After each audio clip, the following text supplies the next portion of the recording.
I want to draw our attention to the book of Psalms, chapter 34, and verse number 8. Psalms 34 and verse number 8. And then we'll look at the Gospel according to John, chapter 2, verse number 1 through verse number 11. It's a very beautiful picture when you can contrast Psalms 34 and verse number 8, and then look at John chapter number 2, verse number 1 through verse number 11. This is the first miracle that is recorded in the Gospels, when of course Jesus turned the water into wine.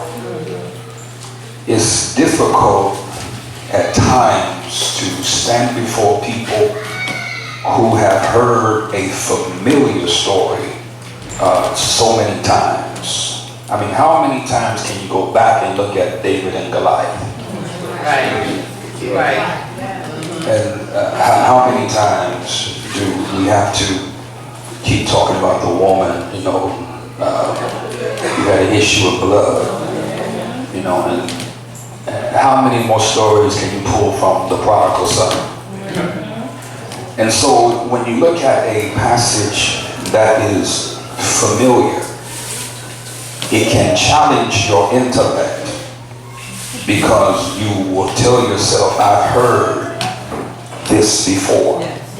But you have to move beyond intellect and allow God's Spirit to advance us to even another level of understanding. And that's what's beautiful about the Word of God.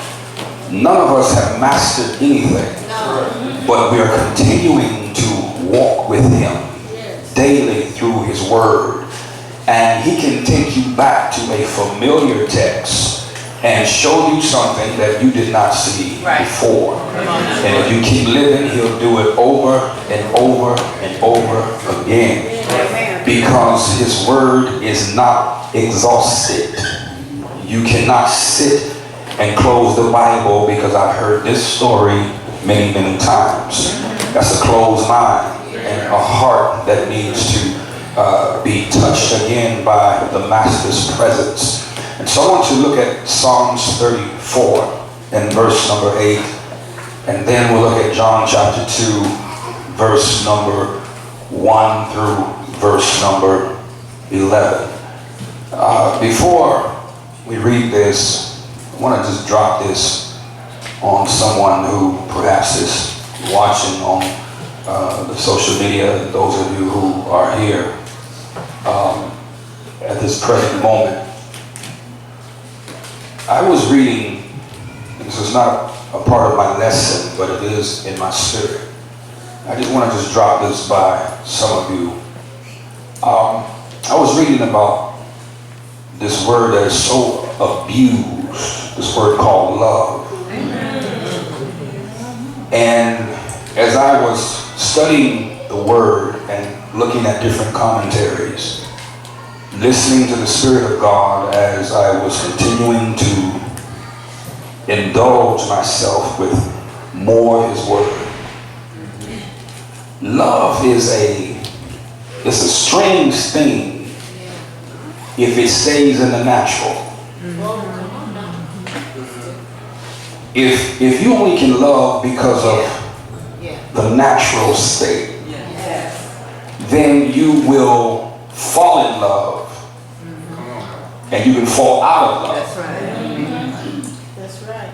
It's interesting that when two Christian people, if they are solid in their marriage, when they're young, get this, they attempt to satisfy each other. Yes. They seek to please one another. But as they grow, I look at people like my parents. Though my father has made his transition for all those years, close to 60 years, if they stay together, they no longer try to satisfy flesh. They both become more solid in their walk with God. I wish I could help someone here. It's the truth, because flesh, sooner or later, it fades.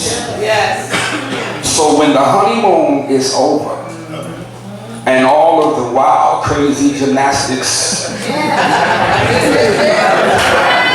during the weekend is over, you got to have something going for yourself other than flesh. And I watched people like my parents and many others who have stayed together a long time, that as they progressed in their love, they both were getting closer, not just to one another, but they were both more dependent upon God. More so in the latter part of their years. I'm gonna say that. I was messing around and preach that right now. That's something. No wonder the Bible shows that the older man ought to teach the younger men. The older women ought to teach the younger women, because the girl or the young woman who did not have the mother or the father or the proper ingredients to see that thing come to pass, then people become clueless on what I'm talking about. When you're 20, 25 years old, it's all about him.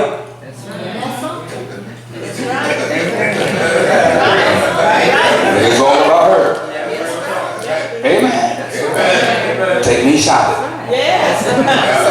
When we gonna go out to eat? You promise me this. But you let them stay together long enough with those kids, and now flown from the nest. If they stay together and they are faithful to God, they begin to strive to please Him. They're more solid in their walk. They have a better peace among themselves. They know that the sun is slowly coming down upon their life. And it's something about when you get older, you see God differently. I wish I had a witness here. All right, we'll put that on the back burner. Put that in. Yeah, I might have to do that. So, yeah, somebody say love is strange. It's strange. It's strange when it stays in the natural. Get this, and we're going to go to the word real quick. Take a dog, your little favorite dog. You come home late, and he's all over you. He's just wagging his tail, running between your legs, racing around the couch and coming back. And here you got 3 big bags of groceries. And you're about to fall because of him. And if you're not careful, you'll get frustrated and be like, would you just give me a minute? And you sometimes you can take your foot, and not animal abuse by no means, but you was like, would you just give me a minute, because you're frustrated, but he's only acting out of his affection towards the master. The strange thing is, you come home the next day and he won't move.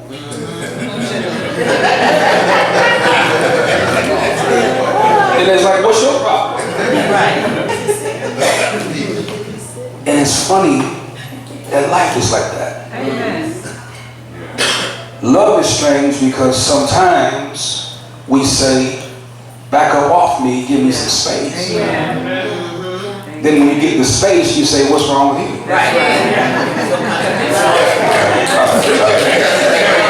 That's what I get for just not staying in my text. It's the truth. It's strength. Either you're being loved too much, or you feel like there's not enough. And when you watch that little dog, that's the same reaction that we give towards those we claim to love. Because, do I love you based upon how I'm able to love you? Or do I love you based upon how you want me to love you? See, I wanted the dogs, let's go sit down, wait till I get the groceries in here. But he's just responding out of affection. So I hurt his little feelings because I'm trying to get him to love me the way I want him to by going and sit down.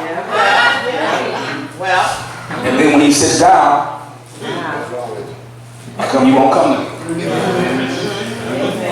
You'll get that by the time 5 o'clock rolls around. Little lights don't come on in your head. Say, yeah, he was right. He was right.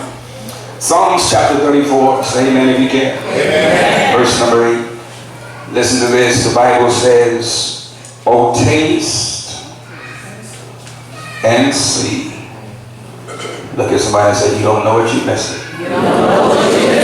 Amen. Oh, taste and see that the Lord is good. Blessed is the man that trusted in him. Okay, well, why is he good? Let's go back and look at something. Look at verse number 6. This poor man cried. And he cried. And the Lord heard him. And he did what? And saved him out of all his troubles. The angel of the Lord encampeth round about them that fear him, and delivered them. That's why he says, "Oh, taste and see that the Lord is good." But you wouldn't know that until you understand verse number 6. He has to do something with your 911 call. It is in your distress that he answers. Lord help me. You preach that right there. You can't appreciate salvation until you first know you were lost. You can't appreciate a good meal until you've been hungry. Now, when you cry out and you get his attention and he delivers you from all of your distress, your distresses, then you can honestly say, "Oh, taste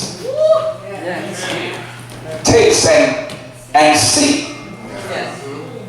There are some people you can go up to and say, "Have you ever tried such and such?" No, I wouldn't eat that. Well, you don't know what you're missing.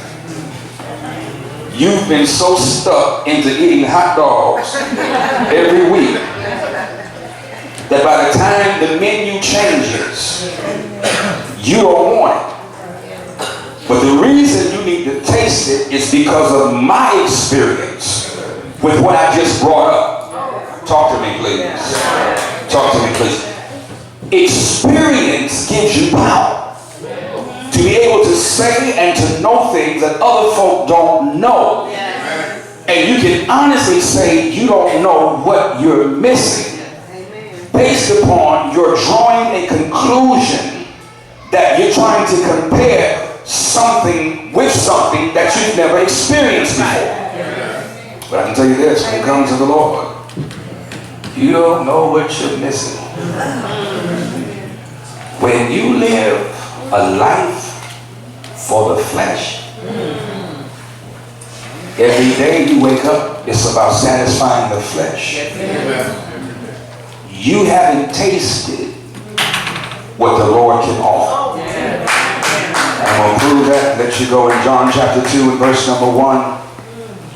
John chapter 2 and verse number 1. Listen to this very familiar story. In John 2 and verse 1. The Bible says, and the third day there was a marriage in Cana of Galilee. And the mother of Jesus was there. And both Jesus was called and his disciples to the marriage. And when they wanted wine, the mother of Jesus said unto him, they have no wine. Jesus said unto her, woman, what have I to do with thee? Mine hour is not yet come. His mother said unto the servants, whatsoever he said unto you, do it. And there were set there 6 water pots of stone. Someone say 6. 6. The number of man. I want you to see this, because the Lord is going to unveil the truth to show us something about life. There were set there 6 water pots of stone, after the manner of the purifying of the Jews, containing 2 or 3 firkins apiece. Jesus said unto them, fill the water pots with water. And they filled them up to the brim. And he said unto them, draw out now and bear unto the governor of the feast. Because see, you don't know what you're missing. Yeah. And they bear it. And when the ruler of the feast had tasted, there's the word, the water that was made wine, and knew not whence it was, but the servants which drew the water knew. The governor of the feast called the bridegroom, and said unto him, every man at the beginning doth set forth good wine. And when men shall have well drunk, then that which is worse, meaning inferior, but thou hast kept the good wine until now. This is the beginning of the miracles that Jesus in Cana of Galilee manifested forth his glory, and his disciples believed on him. Amen. Repeat after me. Nothing can compare. And I mean nothing can compare. Quickly, because of time restraints, this story teaches us about the epitome of life. It's not just water into wine. It's not just Mary saying to him or to them, whatever he says thou doest. It's about what happens to a man or a woman after a period of time. Here it is. Write this down. There are 3 major things that I see. I see failure. I see a feeling, not F-E-E-L-I-N-G, but F-I-L-L-I-N-G, a feeling. There's a failure and a feeling. And finally, there is an outpouring. Here's the lesson, and I bid you a good day. When you live every day for yourself, eventually you will fail. When it's all about you and material things, eventually you will fail. The man in Psalms cried out because of some failure or his distresses, and God heard him and he delivered him.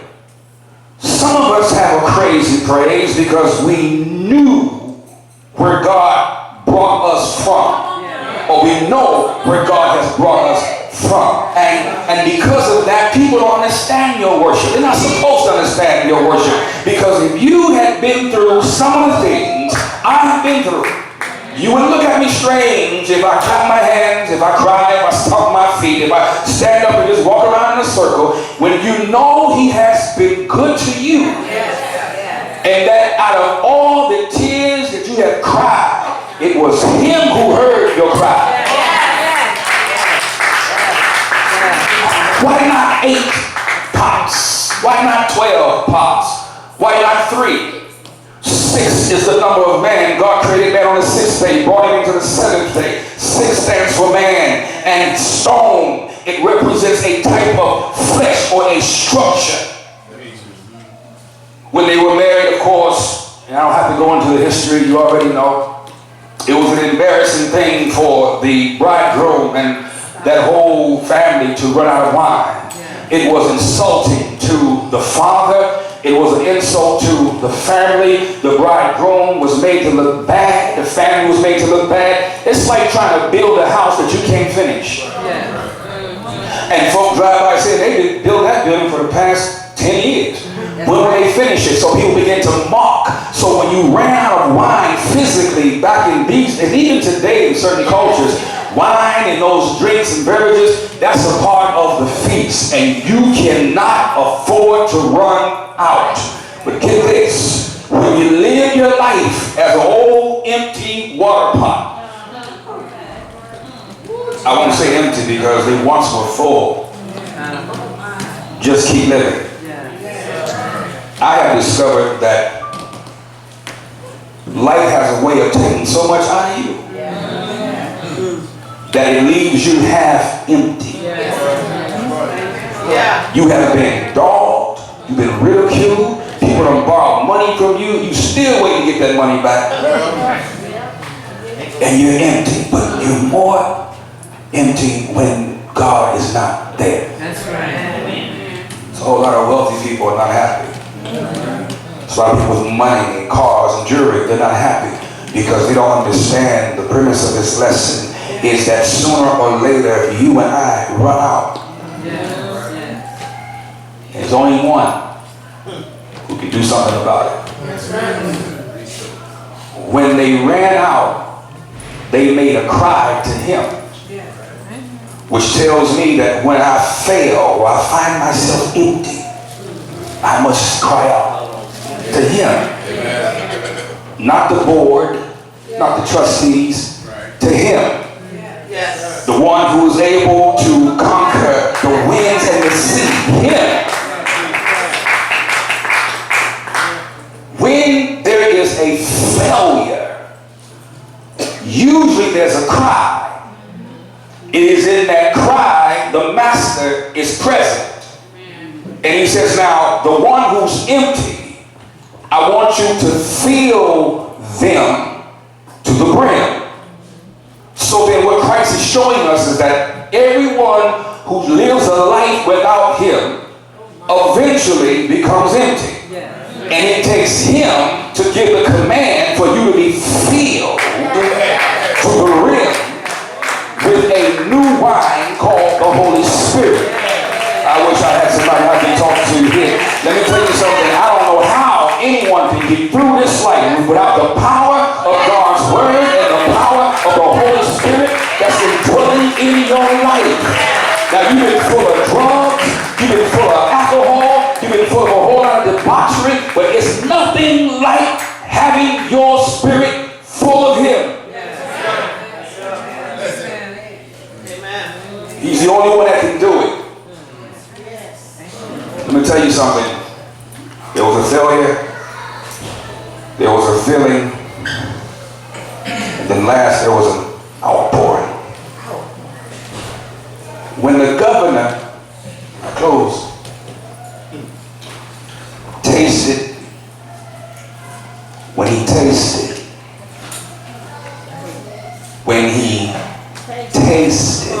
Well, yes. Amen. the psalmist said what? Taste and see. When he took that drink, says, now, where have you all been hiding this? What he was drinking was fine. Because when you don't know any better.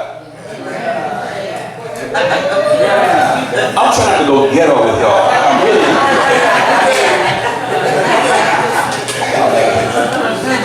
I got some ghetto folk up in here too. Up on the stage too. Thank God the camera doesn't swing anywhere except this way. Yeah, that's it. Yeah. Brothers?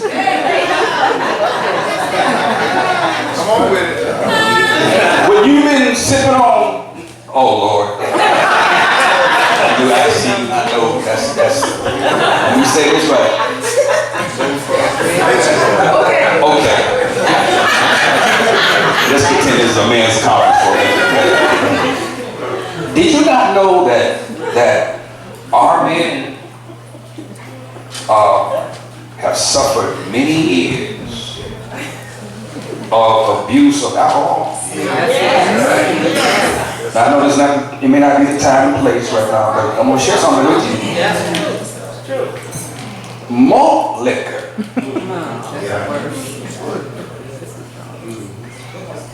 You might as well drink lighter fluid. That's right. That stuff was designed for our men. Yes, it was. Now don't take this lesson and twist it. Because we're not talking about malt liquor in the text. I'm making a point. Somebody knew some of these folk can't afford this. That's right. So we'll give them that. And malt liquor has taken our granddaddy, his daddy, our daddy, uncles. It's poison. But if that's all a man has, he doesn't know what's top shelf. Right. So the governor, while he was drinking his first glass, it was cool. But that last glass, he now has something he can compare. Y'all getting this? Are y'all tired already? I'm trying to let you go.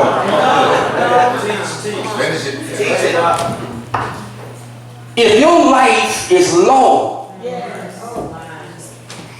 singing high notes and low lives, then you don't know what's good. As long as you stay the same way every day the rest of your life, you don't know what's good. So when he had that last drink, it distinguished the difference between what he had. And he says, now, wherever this came from, you must have saved the best for the last. And he didn't know what had happened, but the servants knew. Let me tell you something. You should praise God today, because the second state of your life is better than the first. Y'all not saying that. I said listen to this. When you start pouring into people's lives, that's the best wine that they'll ever spiritually. That's the best wine they'll ever have, because once you've been held back and God has emptied you and then poured back into you, now you know how to be a wife. Now you know how to be a husband. You know how to be a better man, a better woman. Oh, help me. You don't know what you're missing when you don't give yourself to God. You don't know how rich you become.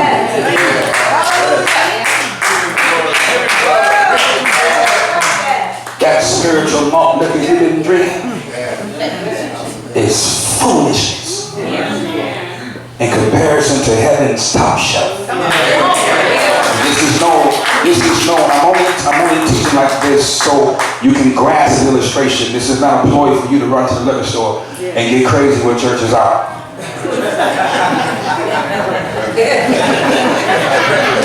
Y'all do know we have viewers. People do watch this sometimes.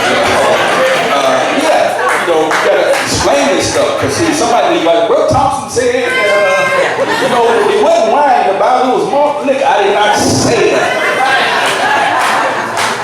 Just trying to give you an illustration.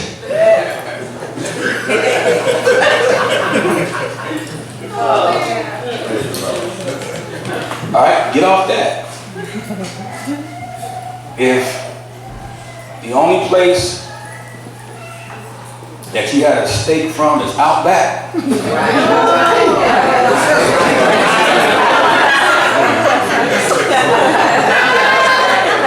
shouldn't do that. I really shouldn't do that. There's some Outback fans out here.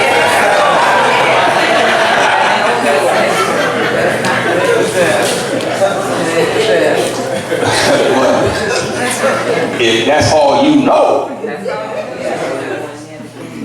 it's good.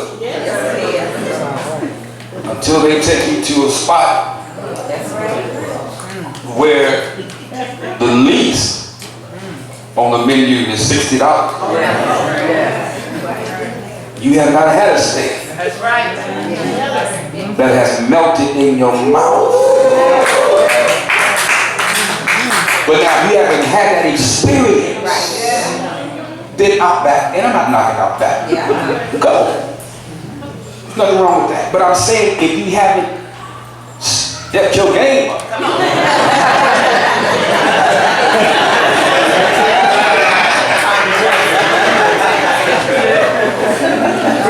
Forgive me, Holy Spirit. Somebody say nothing can compare. Nothing can compare to Jesus. He's King of Kings, Lord of Lords, wrote the greatest book in existence.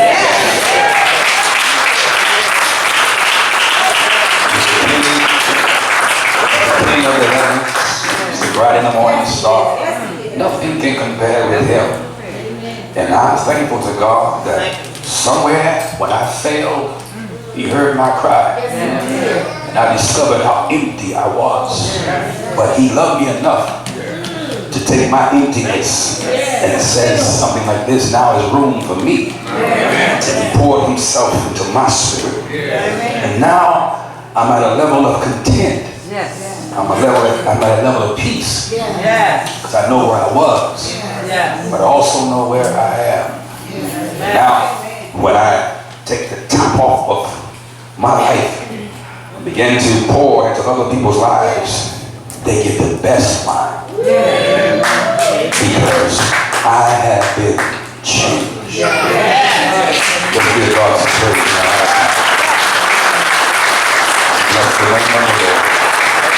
Anybody get changed? Stand to your feet. If you get changed, stand to your feet. Let's give God a round of applause for being changed.